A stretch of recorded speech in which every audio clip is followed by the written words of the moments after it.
salam dan bahagia. Bapak Ibu hebat, pada kesempatan kali ini kita berjumpa kembali dalam koneksi antar materi modul 1.4.A.8 dengan saya, Sawida, calon guru penggerak angkatan 6 dari Kabupaten Wonosobo. Pada modul ini, saya akan mengaitkan filosofis pendidikan di Universitas Sumantoro pada modul 1.1 dengan nilai dan peran guru penggerak pada modul 1.2 dalam penyusunan visi guru penggerak dalam modul 1.3 untuk mewujudkan budaya positif pada modul 1.4. Saya bertugas di SD Negeri 3 Lampung Kalikajar, Wonosobo, Jawa Tengah, dan selama pendidikan saya didampingi oleh fasilitator Ibu Haryanti SPD bersama pengajar kapten Ibu Sumarno SPD.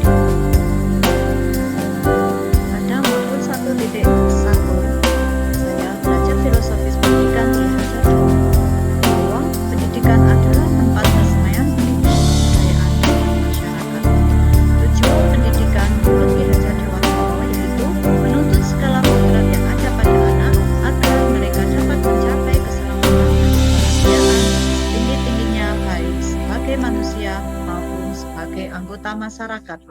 Pendidikan dilakukan dengan sistem among yaitu ing ngarsa sung tulodo, di depan memberi teladan. Yang kedua, ing madya mangun karso, di tengah mampu membangkitkan dan menggugah semangat murid. Yang ketiga, tutwuri handayani, di belakang memberikan dorongan dan motivasi. Dan dilakukan dengan asas trikon yaitu kontinuitas atau tidak melupakan akar budaya setempat.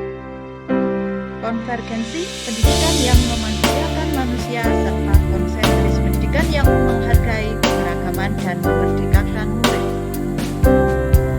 Dalam modul 1.2 saya belajar tentang nilai guru. Yang pertama, berpihak pada murid. Guru mendukung dan memberikan kebebasan murid untuk membangun sendiri pengetahuannya. Yang kedua, mandiri. Guru memiliki motivasi intrinsik untuk menjadi pembelajar sepanjang hayat. Yang ketiga, refleksi. Guru menjadikan pengalaman sebagai pembelajaran yang berharga.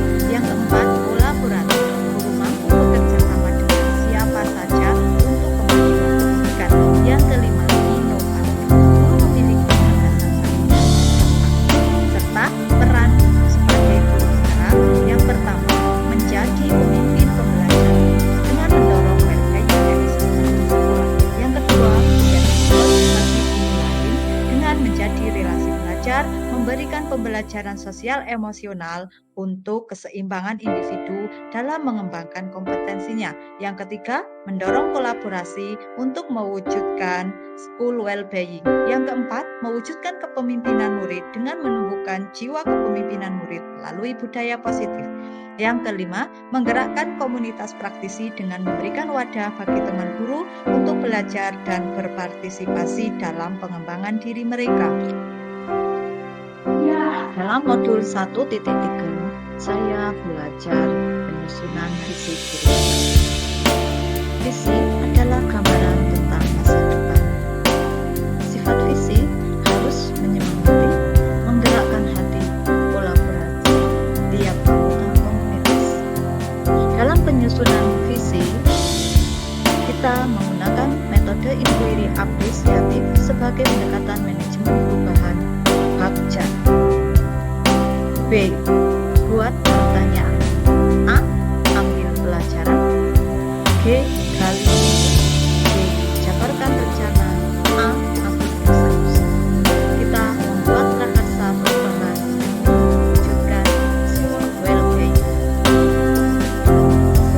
Pada modul 1.4 saya belajar budaya positif, di mana penerapan disiplin positif dan nilai-nilai kebajikan universal, teori motivasi, hukuman penghargaan, restitusi, keyakinan pas, yaitu disiplin positif yang diterapkan untuk membangun budaya positif di sekolah, 5 kebutuhan dasar manusia dan dunia berkualitas, di antaranya kebutuhan untuk bertahan hidup atau survival, cinta dan kasih, sayang, love and belonging, kebebasan, freedom, kesenangan, fun, dan kekuasaan atau power. 5 posisi kontrol, yaitu sebagai penghubung, membuat rasa bersalah, pemantau, teman, dan manajer.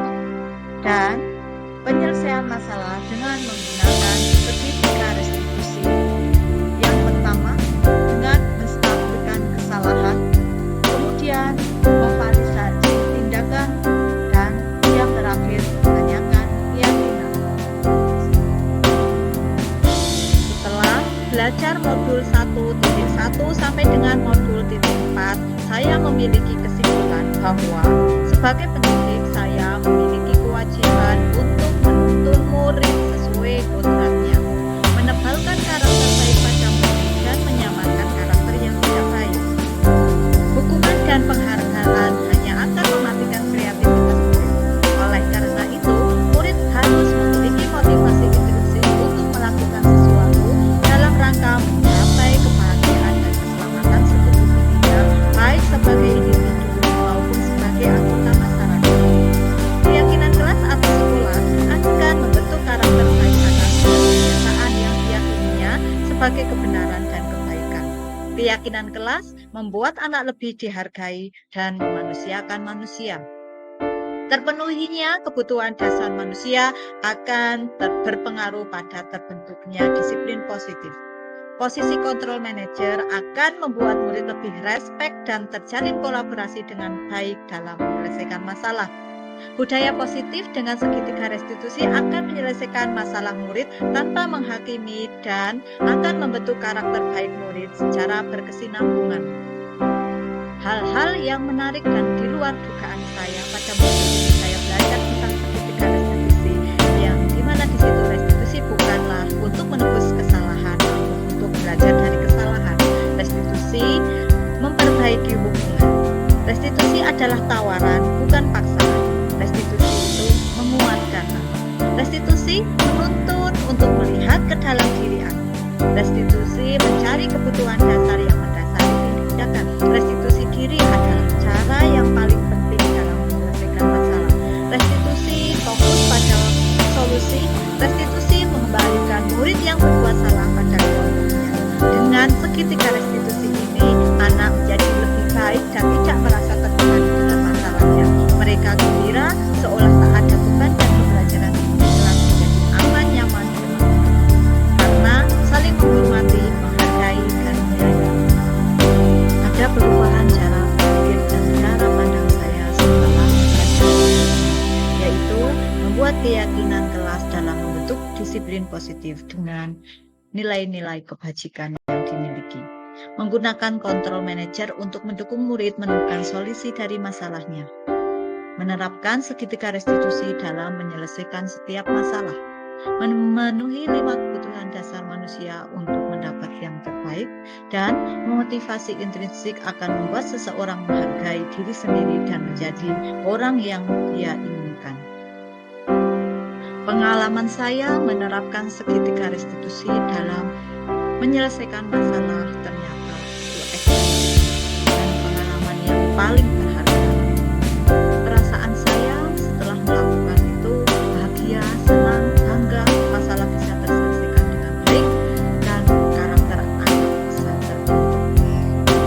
Kontrol manajer, dengan menggunakan kontrol ini, saya merasa lebih efektif dalam menyelesaikan masalah dan berdampak baik. Hal yang sudah baik, keyakinan kelas bisa dilakukan baik, penyelesaian masalah dengan segitiga restitusi, dan melatih anak mencari solusi dari masalahnya sendiri.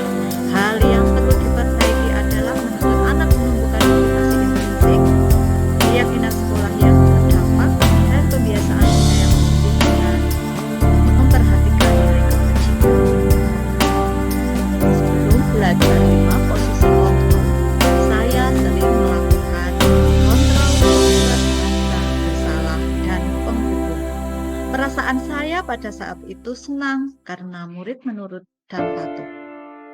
Pada saat ini, perasaan saya kecewa pada diri saya sendiri karena sudah membuat murid memiliki identitas gagal yang akan terkenang sepanjang masa. Perbedaannya, sebelum saya belajar tentang posisi kontrol dan setelah saya belajar posisi kontrol adalah sekarang saya paham kontrol apa yang harus saya lakukan untuk membuat murid memiliki identitas sukses dan memiliki motivasi internal. Saya lebih banyak menggunakan kontrol manajemen. Saya pernah menerapkan segitiga restitusi sebelum belajar modul 1.4 tentang budaya positif pada tahap